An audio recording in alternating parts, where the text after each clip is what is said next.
A Course in Miracles Audio Lessons. Lesson 135. If I defend myself, I am attacked. Paragraph 1. Who would defend himself unless he thought he was attacked, that the attack was real, and that his own defense could save himself? And herein lies the folly of defense. It gives illusions full reality, and then attempts to handle them as real. It adds illusions to illusions, thus making correction doubly difficult. Paragraph 2. And it is this you do when you attempt to plan the future, activate the past. And this brings us to a footnote that reads, to activate the past is to treat it as real, present and relevant, even though it is really over and gone. It basically means to bring the past to life again. I keep reading. Or organize the present as you wish. You operate from the belief you must protect yourself from what is happening, because it must contain what threatens you. A sense of threat is an acknowledgement of an inherent weakness, a belief that there is danger which has power to call on you to make appropriate defense. Paragraph 3. The world is based on this insane belief, and all its structures, all its thoughts and doubts, its penalties and heavy armaments, its legal definitions and its codes, its ethics and its leaders and its gods, all serve but to preserve its sense of threat. For no one walks the world in armature, but must have terror striking at his heart. Paragraph 4. Defense is frightening. It stems from fear. Increasing fear as such defense is made. Increasing fear as each defense is made. You think it offers safety, yet it speaks of fear made real and terror justified. It is not strange you do not pause to ask.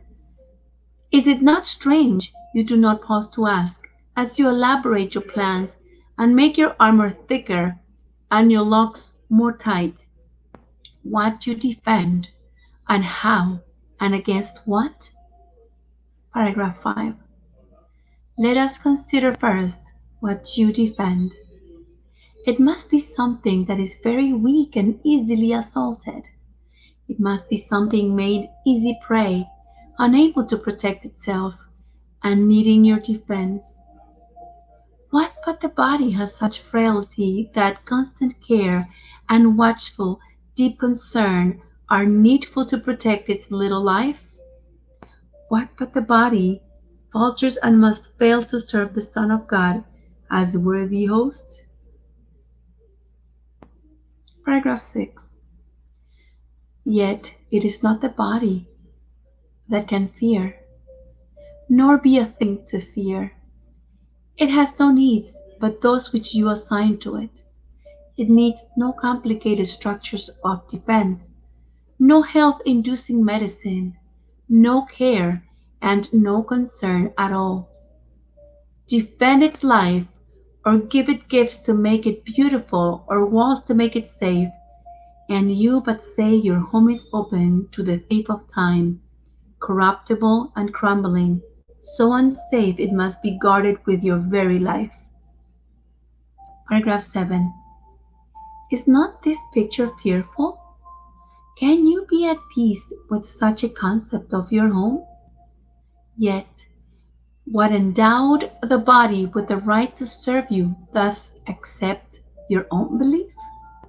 What endowed the body with the right to serve you, thus accept your own belief? It is your mind which gave the body all the functions that you see in it, and set its value far beyond a little pile of dust and water. Who would make defense of something that he recognized as this? Paragraph 8. body is in need of no defense. This cannot be too often emphasized. It will be strong and healthy if the mind does not abuse it by assigning it to roles it cannot fill, to purposes beyond its scope, and to exalted aims which it cannot accomplish. Such attempts, ridiculous yet deeply cherished, are the sources for the many mad attacks you make upon it. And this brings us to another footnote that reads, the mad attacks we make upon the body are mostly unconscious, mental attacks upon it that are the source of physical illness. The process sketched in the above paragraph is that first we assign roles to the body that it cannot fill, like making us feel happy, whole, and safe. And then, when the body inevitably fails to fulfill these roles, we become angry with it and mentally attack it, thus making it sick. End of footnote. For it seems to fail your hopes, your needs, your values, and your dreams. Paragraph 9. The self that needs protection is not real. The body, valueless and hardly worth the least defense, need merely be perceived as quite apart from you, and it becomes a healthy, serviceable instrument through which the mind can operate until its usefulness is over. Who would want to keep it when its usefulness is done? Paragraph 10. Defend the body and you have attacked your mind. For you have seen in it the faults, the weakness, the limits, and the lacks from which you think the body must be saved.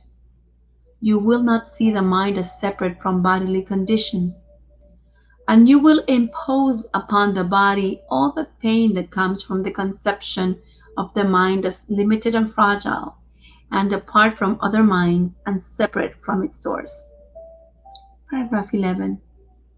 These are the thoughts in need of healing, and the body will respond with health when they have been corrected and replaced with truth. This is the body's only real defense. Yet, is this where you look for its defense? You offer it protection of a kind from which it gains no benefit at all, but merely adds to your distress of mind. You do not heal, but merely take away the hope of healing. For you fail to see where hope must lie if it be meaningful. Paragraph 12. A healed mind does not plan. It carries out the plans which it receives through listening to wisdom that is not its own. It waits until it has been taught what should be done, and then proceeds to do it. It does not depend upon itself for anything except its adequacy to fulfill the plans assigned to it. It is secure in certainty that obstacles cannot impede its progress to accomplishment of any goal which serves the greater plan established for the good of everyone. Paragraph 13. A healed mind is relieved from the belief that it must plan, although it cannot know the outcome that is best, the means by which it is achieved, or how to recognize the problem that the plan is made to solve. It must misuse the body in its plans until it recognizes this is so. But when it has accepted this is true, then it is healed and lets the body go. Paragraph 14. Enslavement of the body to the plans the unhealed mind sets up to save itself must make the body sick. It is not free to be a means of helping in a plan which far exceeds its own protection and which needs its service for a little while. In this capacity is health assured, for everything the mind employs for this will function flawlessly and with the strength that has been given it and cannot fail. Paragraph 15. It is perhaps not easy to perceive that self-initiated plans are but defenses with the purpose all of them were made to realize. They are the means by which a frightened mind would undertake its own protection at the cost of truth. This is not difficult to realize in some forms which these self-deceptions take, for the denial of reality is very obvious. Yet, planning is not often recognized as a defense. Paragraph 16. The mind engaged in planning for itself is occupied in setting up control of future happenings. It does not think that it will be provided for unless it makes its own provisions. Time becomes a future emphasis to be controlled by learning and experience obtained from past events and previous beliefs. This overlooks the present, for it rests on the idea the past has taught enough to let the mind direct its future course. Paragraph 17. The mind that plans is thus refusing to allow for change. What it has learned before becomes the basis for its future goals. Its past experience directs its choice for what will happen, and it does not see that here and now is everything it needs to guarantee a future quite unlike the past, without a continuity of any old ideas and sick beliefs. Anticipation plays no part at all, and present confidence directs the way. Paragraph 18. Defenses are the plans you undertake to make against the truth. Their aim is to select what you approve and disregard what you consider incompatible with your beliefs of your reality. Yet, what remains is meaningless indeed. For it is your reality which is the threat that your defenses would attack, obscure, and take apart and crucify. Paragraph 19. What could you not accept if you but knew that everything that happens, all past events, present and to come, are gently planned by one whose only purpose is your good? Perhaps you have misunderstood his plan, for he would never offer pain to you, but your defenses did not let you see his loving blessing shine in every step you ever took. While you made plans for death, he led you gently to eternal life. Paragraph 20.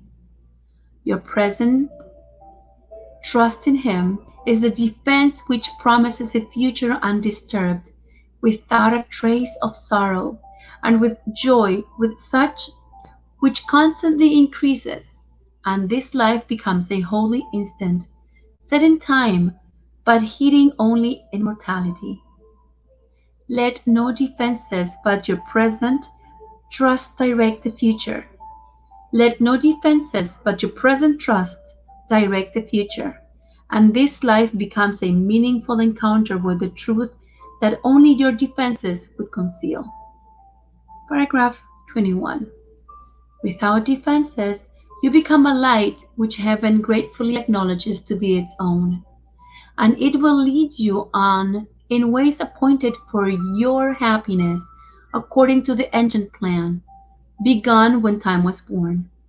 Your followers will join their light with yours, and it will be increased until the world is lighted up with joy. And gladly will our brothers lay aside their cumbersome defenses, which availed them nothing and could only terrify. Paragraph 22. We will anticipate that time today will present with present confidence. I'll reread that. Paragraph 22. We will anticipate that time today with present confidence, for this is part of what is planned for us. We can be sure that everything we need is given us for our accomplishment of this today. We make no plans for how it will be done, but realize that our defenselessness is all that is required for the truth to dawn upon our minds with certainty. Paragraph 23. For 15 minutes, twice a day, we rest from senseless planning and from every thought which blocks the truth from entering our minds. Today we will receive instead of plan, that we may give instead of organize. And we are given truly as we say, if I defend myself, I am attacked. But in my defenselessness, I will be strong, and I will learn what my defenses hide. Paragraph 24.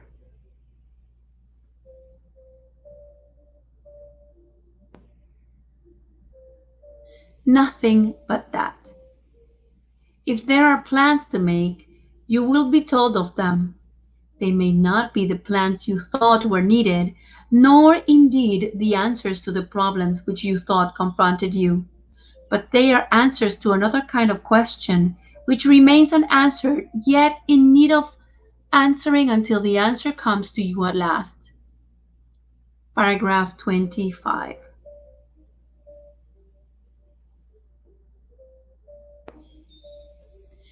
All your defenses have been aimed at not receiving what you will receive today.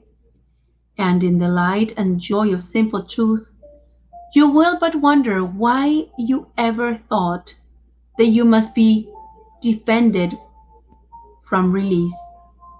Heaven asks nothing. It is hell that makes extravagant demands for sacrifice. You give up nothing in these times today. When undefended, you present yourself to your Creator as you really are. Paragraph 26.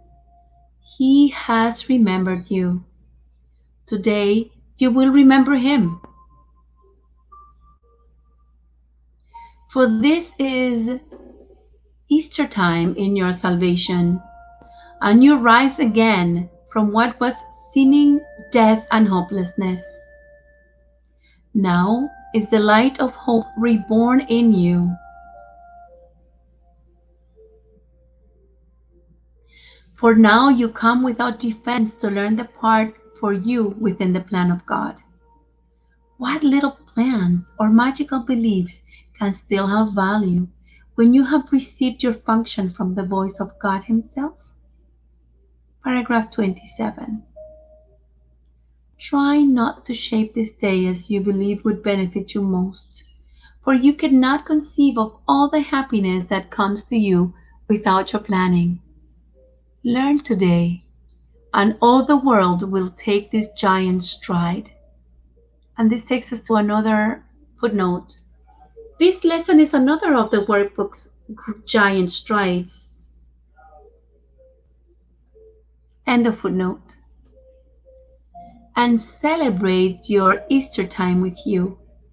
Throughout the day, as foolish little things appear to rise defensiveness in you and tempt you to engage in weaving plans, remind yourself this is a special day for learning and acknowledge it with this. This is my Easter time, and I would keep it holy. I will not defend myself, because the Son of God needs no defense against the truth of His reality. End of lesson 135. If I defend myself, I am attacked. Enjoy your practice.